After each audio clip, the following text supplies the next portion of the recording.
Mount Ripley is now open and minimum wages will be increasing across Michigan. Brandon McLean has your weather, and Max Stevens has the latest on NMU basketball. Hi everyone, I'm Hannah Jensen. And I'm Dan Campanen. Welcome to Public Eye News.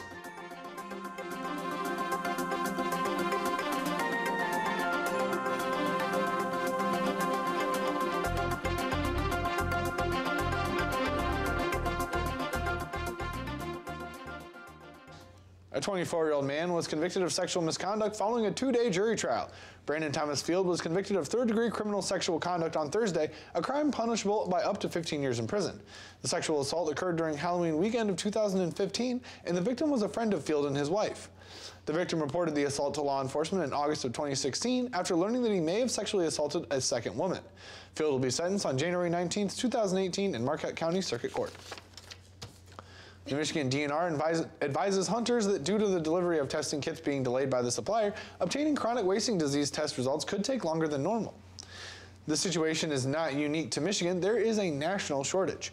The Michigan DNR originally placed its testing kits order earlier this summer. The DNR Wildlife Disease Laboratory continued to collect and submit samples to Michigan State. To date, there have been no reported cases of CWD infection in humans. However, as a precaution, the U.S. Center for Diseases and Control and the World Health Organization recommended that infected animals not be consumed as food or by either humans or domestic animals. Northern Michigan University automotive students teamed up with Subarus of America for the first time Thursday. The program allows students to get hands-on experience and learn basic maintenance on new vehicles.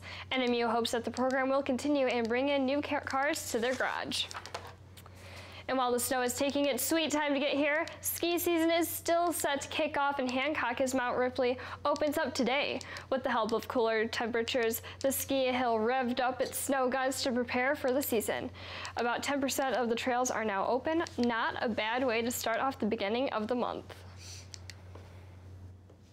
Effective January 1st of 2018, the minimum hourly wage will increase to $9.25 an hour. This is the final scheduled increase provided for in Public Act 138, the Workforce Opportunity Wage Act of 2014.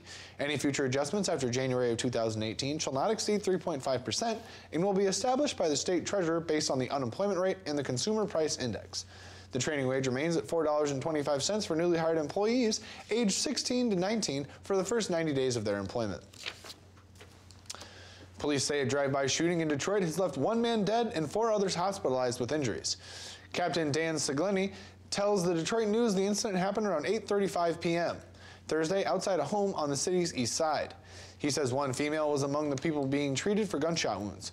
2 women and 3 children who were inside the home at the time were not hurt. The gunshots that struck the group were believed to be fired from a late model Oldsmobile Alero. There were no immediate reports of any suspect in custody. Stay tuned, because after the break, we'll be back with your national and international news. Coming up this week on High School Bowl, we get to meet a couple of teams that have traveled a very long way to get here, and a few not quite as long. In our first game, the Pickford Panthers make the long road trip to take on the Lawrence Purple Hornets. Hi, I'm Jim Koski, and then in our second game, the St. Ignace Saints go up against the Iron Mountain Mountaineers. That's coming up this week on High School Bowl.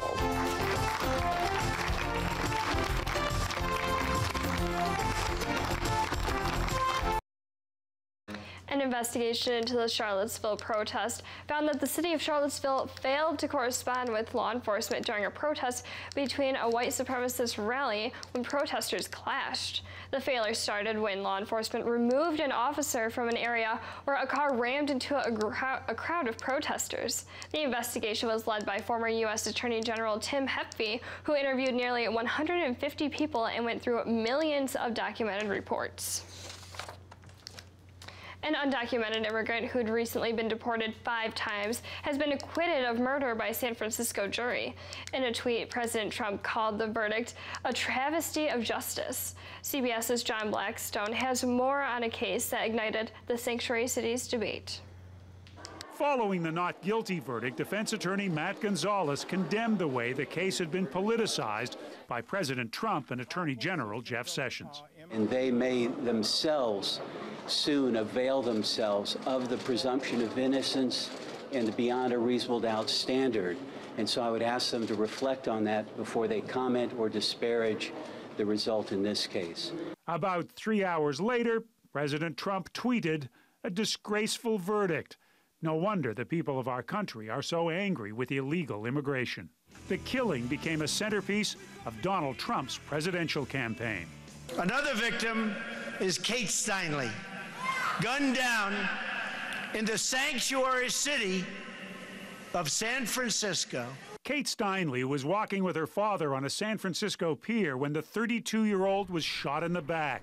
Soon after, police arrested Jose Inez Garcia Zarate, an undocumented immigrant who'd been deported to Mexico 5 times.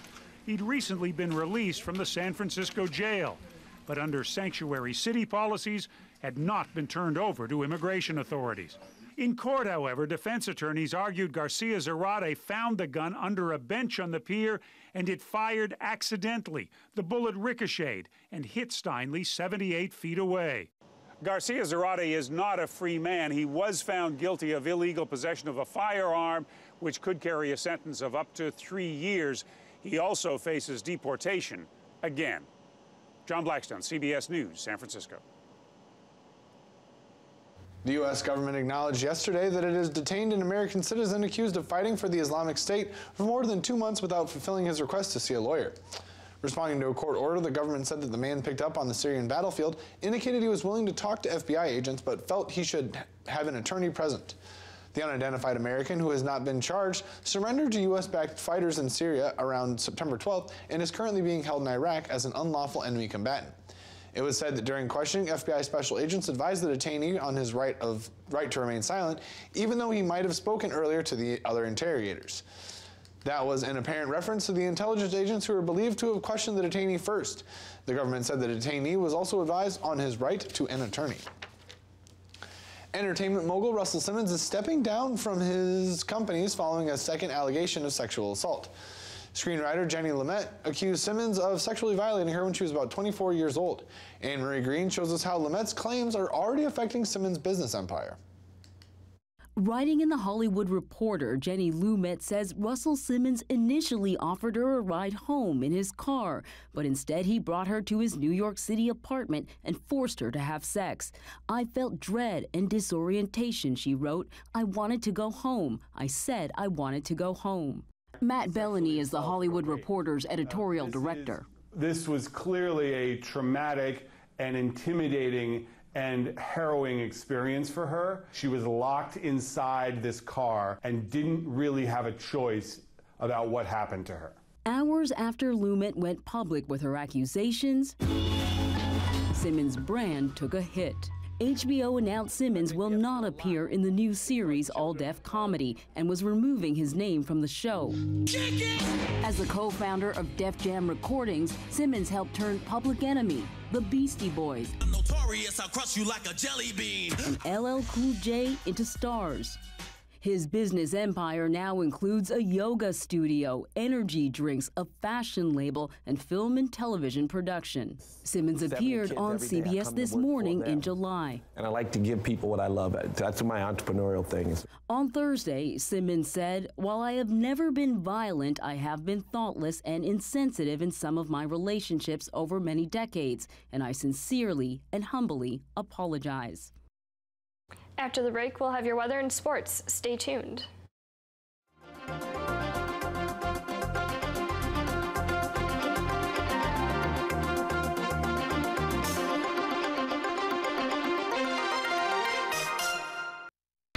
Everybody, how do you do? Well, kids, we were all pretty scared. You're on 24 hours a day. We had each other, and we brought that to the music. It was just a circus. The music wasn't being heard. I always like singing Help because I meant it. It's real. You were normal and the rest of the world was crazy. Friday Night at 9 on Public TV 13.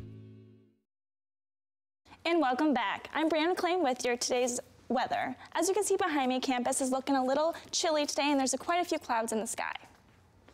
Current conditions are mostly cloudy with a temperature of 42 degrees and winds coming from the southwest at 10 miles per hour, and the barometric pressure is 30.06 inches and falling. Tonight will be late rain showers with a low of 33 degrees and winds coming from the southwest 8 to 18 miles per hour. And tomorrow will be mostly sunny with a high of 43 degrees and winds coming from the west-northwest 8 to 18 miles per hour. As for the UP, the temperatures are about a low 40 degrees and partly sunny. Looking ahead, Sunday will be a high of 44 with a low of 37 and mostly cloudy. Monday will be a high of 44, a low of 31 and rain. Tuesday will be a high of 34, a low of 20 and a little bit of snow. So the weather's looking pretty good outside, but I also hear that the Northern Michigan University basketball team's doing pretty good out there too. Picked up a quality win last night. Our NMU Wildcats boys basketball team was in action last night with their conference opener, defeating Northwood 82-71. For the Wildcats, junior Nava Eccles led the charge on offense with 23 points, and Isaiah Johnson also had 22 points and 8 rebounds. NMU shot 50% from the field and dominated the paint, scoring 52 of their 82 points. Outside of the Wildcats' paint dominance, though, the game was remarkably even. Both teams turned the ball over 11 times, and each team's bench provided 28 points. The Wildcats improved to 4-3 on the year, and tomorrow will host Saginaw Valley for another GLIAC Conference showdown. And on the subject of college basketball, Michigan State basketball picked up another huge non-conference win last night, defeating the 5th-ranked Notre Dame Fighting Irish in East Lansing by a score of 81-63. This was the Spartans' third matchup against an AP Top 10 team and their second against a Top 5 team. The Spartans lost a close game to the top-ranked Duke Blue Devils last month, but bounced back to defeat the number 9 North Carolina Tar Heels in the PK 80 and now number 3 Notre Dame. The Spartans have won both games with stifling defensive play and have proven that they don't need future NBA lottery pick Miles Bridges to dominate the game in order to win. The Spartans have their eyes fixed on a national title this year, and those aspirations are looking more and more realistic each time the Spartans take to the hardwood. The Spartans open conference play this Sunday when they host the Nebraska Cornhuskers. And college football's conference championship weekend is officially upon us. The weekend's games will have major impact on who makes it into the playoffs. In the ACC, top-ranked Clemson will face the 7th-ranked Miami Hurricanes. And in the SEC, it will be the 2nd-ranked Auburn Tigers against the 6th-ranked Georgia Bulldogs. The two teams met once already this year, with Auburn taking the victory at home. They play now for the conference championship in the neutral site Atlanta and likely a spot in the playoffs. The Big Ten championship is the 4th-ranked Wisconsin Badgers against the 8th-ranked Ohio State Buckeyes. For the Badgers, simple. Win the game, they're in the playoffs. The Buckeyes, however, will likely need a lot of extra help to make the playoff. And then the Big 12 will feature a rematch between the 3rd-ranked Oklahoma Sooners and the 11th-ranked TCU Horned Frogs. Well, unfortunately, sports are kind of dead in New York right now. The Knicks still suck, but I hear their sports stars are getting a little attention as far as politics are concerned. Yeah, you know, their future might look good in the political realm there. One baseball rookie worked his way up in the political scene of New York. New York Yankees right fielder Aaron Judge got support and votes to be the new mayor of New York City. His name was on 10 ballots as a write-in candidate for mayor. Kristaps Porzingis, a Latvian player on the NBA, got 9 write-in votes. Eli Manning got 1 vote. And one Goodwill store found an explosive item inside a box of donations. An unidentified woman left a box with a hand grenade at a store in Los Angeles Wednesday. The grenade was discovered as workers went through the box. Law enforcement did have to evacuate the building. Well, anyway, I did just want to let our viewers know that this is Dan Kapanen and I's last show together as we are graduating in December. It's gonna be great. Yes, it's been a great couple years anchoring together on Fridays here and there. Well, anyway, that's all the time that we have. We will see you back here on Monday.